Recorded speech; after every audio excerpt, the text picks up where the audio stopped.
Hey guys, thank you for stopping by my channel today. I had done a video a little while ago where I listed out my top 5 high-end beauty products, and I had indicated in that video, which I will link down below by the way, I had indicated in that video how it was very hard to narrow it down to only 5. And I had asked you guys if you might have been interested in seeing what the next 5 were. Kind of the losers, because they didn't make the first 5. And you guys indicated that you wouldn't mind seeing that, and I am never one to turn down making a list. So if you want to see what made the list of 6 through 10, then let's get started. I mentioned in a recent video what my absolute favorite lipsticks of all time were. Totally can't remember what video that was, but I also don't remember what I had for breakfast this morning, so we're just gonna let that go. Anyway, I talked about my love affair with the MAC Cremesheen lipsticks. First of all, you can't get enough of the Black Bullet. I don't know, I love it. It's just classic. So I love the Cremesheen lipsticks for exactly what they are. They are creamy but sheeny all at the same time. So they're definitely more substantial than a gloss, but they are not nearly as rich and deep as, let's say, a satin lipstick would be. I find that I do not need to wear a lip liner.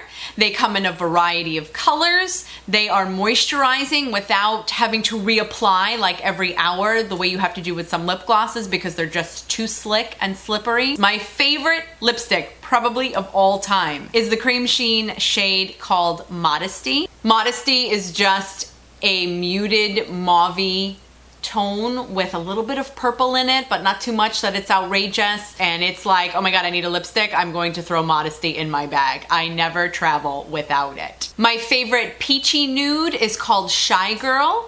And my favorite pink nude is called Cream Cup. What's nice about these two shades is they allow you to wear a very light lip color. Maybe you've gone for a very dark smoky eye. You can wear a very light lip color because it's a little bit glossy. Going along with current trends, the shade Cream in Your Coffee is a pinky brown shade. Love it. So you really cannot go wrong. The Cremesheen will offer you any kind of a lip look that you're looking for, and it will feel fabulous and not wear off in 20 minutes.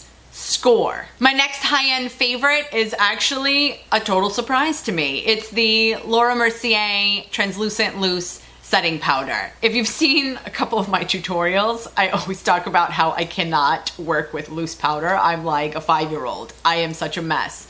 But I will make the sacrifice for this particular loose powder because I use it as an under eye setting powder after I've applied my concealer, and I do use it as an all over face setting powder. And although it's a little bit pricey, I do find that it works really well to catch eyeshadow fallout. So I'll load my under eyes with this loose powder, and when I'm done with my eye look, I just simply dust away the loose powder, which will take away any dark shadow fallout that is now sitting on top of my cheeks. There really is just something about this powder and how good it makes you look. I step up and I make sure that I always have this on hand. My favorite blush of all time, and it's really because it's so neutral that I can wear it and not even worry about any clashing colors on my face at all. It is by Nars. It's the shade called Madly.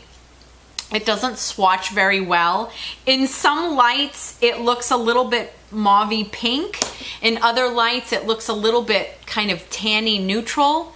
It's very difficult to explain. Nars powders and Nars blushes in particular are very pigmented. So what makes it so great is that even though it is a light shade, it will absolutely show up on your cheeks and give you the color that you need. But because it's so light, you don't wind up overdoing it. I find that it is very, very useful when I've done, again, a very dark smoky eye or just a very dark eye or a dark lip.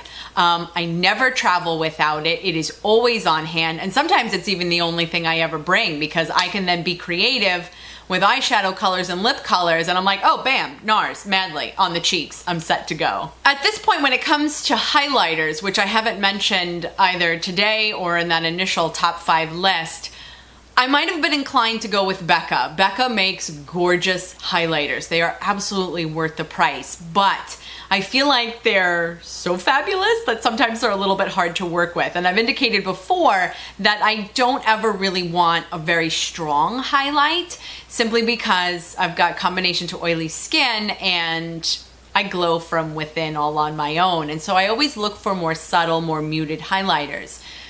So I was very drawn to say Becca, But I changed my mind and I went with the one that I default to just kind of all of the time. This one is by Anastasia. It is her Illuminator. This happens to be in the shade So Hollywood, which is the gold toned shade.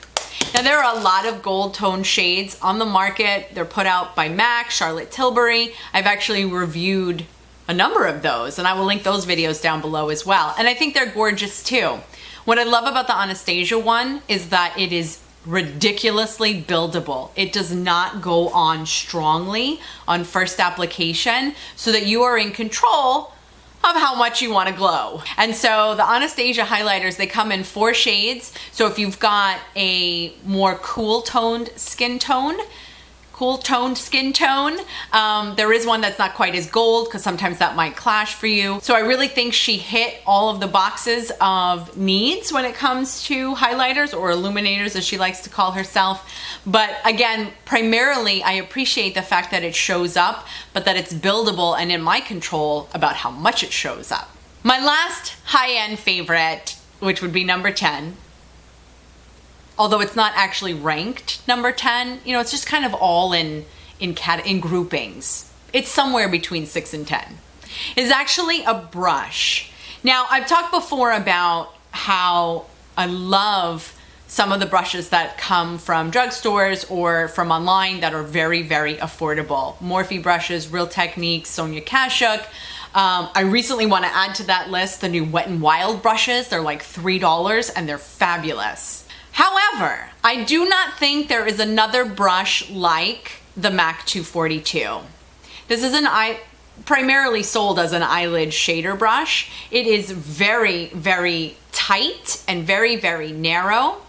So tiny, you almost can't really see it. It's got something of a square topped head, and because it's narrow and square, you can do so much with it. You have tremendous control when you try to apply, in particular, maybe a darker shade or a very shimmery shade to your lid. You know, when you don't want that color to creep up into your crease or, God forbid, above your crease. It allows you to control exactly on your lid where you are depositing color. It's also so narrow and thin that you could use it under your eye in order to apply a shadow liner. You could use it to highlight your brow bone, whether it be with a matte shade or you want to add a little extra flair and you want to use a shimmer shade. This brush will do that as well. I've used this brush to apply shadow on my inner corner to highlight my inner corner of my eye. And so I really, although there are many brushes that can do a number of those things, I primarily love it for the way it can work on your eyelid. So I'm kind of just justifying the price of it, saying, well, I don't think there's anything else like it for your eyelid, but it also does all of these other fabulous things to help you justify the price and whether or not you want to add it. I do think MAC brushes are a very good quality. I think their shadow brushes are better than some of their face brushes. So I believe that it is worth the investment. Should I go play Lotto and go play that number, 242? So those are my second tier favorite, second top 5 high-end beauty products that I really think are worth the investment if you have the room in your budget for them. Anyway, let me know what some of your new favorites are down in the comment section below, or give me some video suggestions of some things that you'd like to see. I am an open book and open to suggestion. If you're already one of my subscribers, thank you so much. And if you haven't already subscribed, please do before this video ends. Thank you so much for spending this time with me. I really do appreciate it. I hope you have a fabulous rest of the day, and I look forward to seeing you in my next video. In the meantime, thanks. I mentioned in a recent video, Whatma? The heck is Whatma? Whatma? Have to be very aware of budget. Do not ignore the budget. How many times have you ignored the budget and just like clicked send or handed over the cash or the credit card? Hello. Like I said before, I don't want to, I